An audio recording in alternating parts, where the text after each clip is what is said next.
밀레니엄 21세기가 시작되고 전자제품 시장은 변화의 기로에 서게 된다.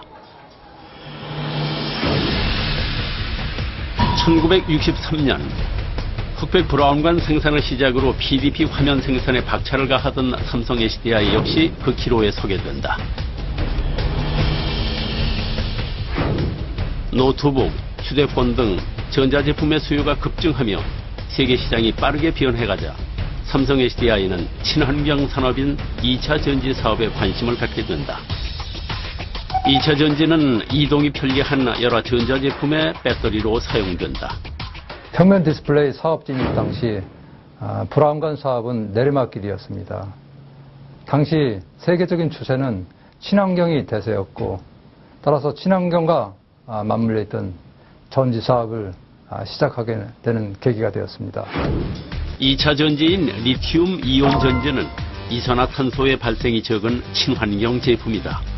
휴대폰, 노트북, MP3 등 다양한 곳에 사용되며 2차 전지는 충전해 사용할 수 있는 편리함까지 지니고 있다. 미래 산업으로 떠오른 2차 전지 사업에 뛰어든 삼성 SDI는 2000년도 당시 전량을 일본 수입에 의존하고 있었다.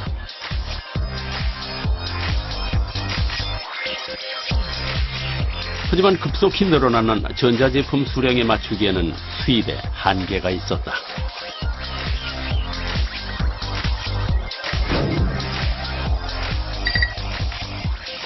부장님, 더 이상 일본에서 캐논 수입하시면 안 됩니다.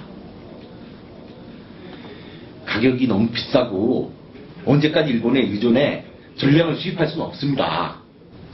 아니, 우리나라는 아직 캔을 만들 기술이 없지 않소. 그러니까 국산화를 해야죠. 지금 분명 캔을 더 많이 사용할 때가 올 겁니다. 그럼 무슨 방안이 있는 거예요? 그래서 말입니다. 한 가지 방법이 있긴 합니다. 방법? 그게 뭔가? 그게 말입니다.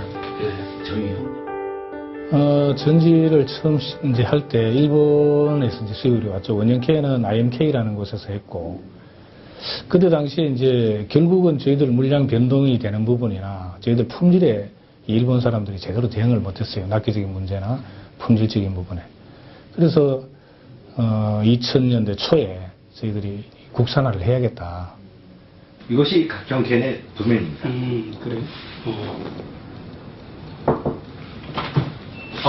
오셨어요? 네, 이쪽으로 앉으시죠. 정부장, 어서 와. 자, 앉지.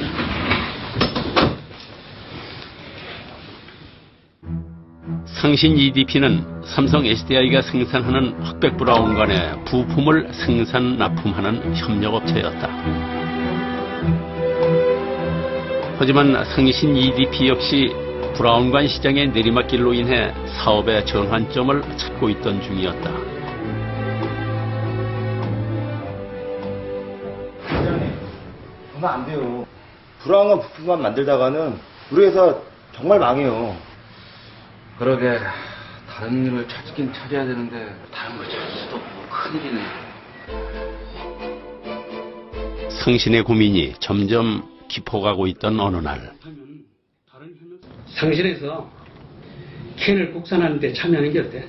하지만 부장님, 저희 회사에서는 그 캔에 대해서 그 어떤 정보도 기술도 없는데 어떻게 생산해서 국산을 시킵니까?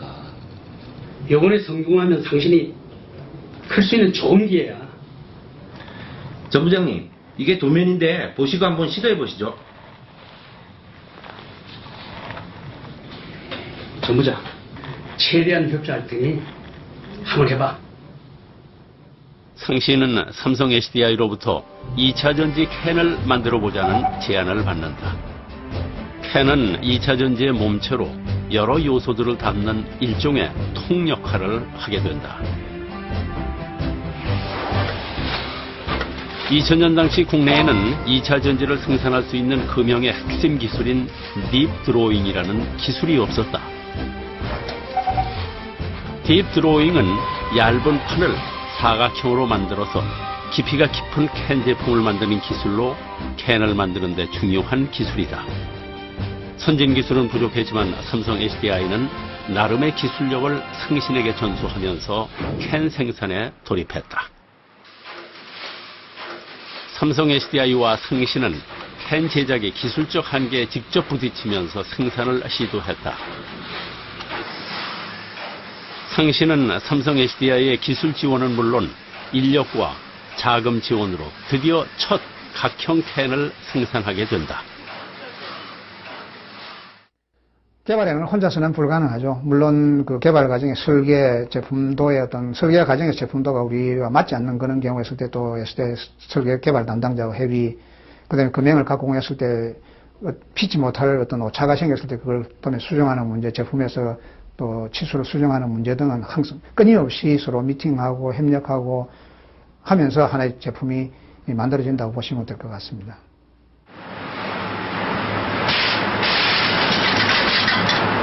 금형이라고 그게야.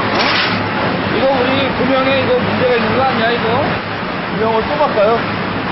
아, 무슨 수를 내든지 해야지. 이러다 비싼 고철 다 버리겠어요. 그래. 그거밖에 없겠어. 그러면 부장님, 일본에 가시려고요? 아, 일본에서 금형 기술을 가르치겠어요? 죽기 살기가 매달려 봐야지. 성신은 결국 선진 금형 기술을 전수받기 위해 일본으로 향한다. 일본의 캔 생산업체를 전부 조사했던 성신은 업체를 찾아다니며 기술 전수를 부탁한다. 하지만 1급 비밀인 금형 기술을 쉽게 알려주는 곳은 없었다. 먼 일본까지 온 이상 포기할 수는 없었다. 목표는 단 하나, 선진 기술을 전수받겠다는 일념이었다.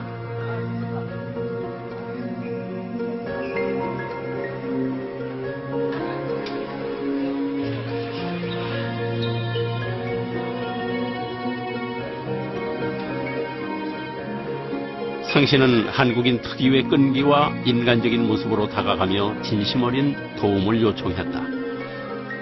제 말씀 좀 들어보십시오. 금형 기술만 전수해 주시면 이 회사에서 만드는 모든 금형 기계나 제품 검사를 모두 맡기겠습니다. 제발 좀 전수 좀 해주십시오. 한국 개발에서 기술을 전수할 수 없습니다. 제발 좀 부탁드립니다. 안 됩니다. 제가 이렇게 무릎까지 꿇고 빌겠습니다. 제발 전수 좀 해주십시오. 부탁드리겠습니다. 한 6개월 정도 끈질긴 설득을 통해서 저희들이 기술자 연수를 할 수 있도록 좀 허락을 받아서 저도 직접 그 회사에 가서 기숙사에서 그 같이 밥하고 된장만 가지고 먹으면서 한 40일 가까이 그 회사에서 기숙사 생활을 하면서 성신이 일본으로 건너가 있는 동안 삼성 SDI는 전폭적인 지원을 보내며 성신에게 힘을 보탰다.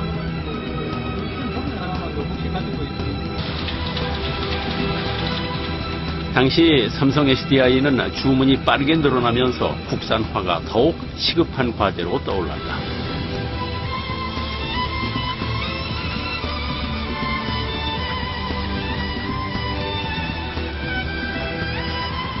쿵하면 통한다고 했던가.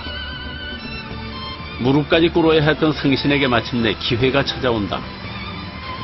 성신의 진심을 받아들인 일본은 기술 전수를 약속하며 함께 캔 샘플 작업에 참여한다.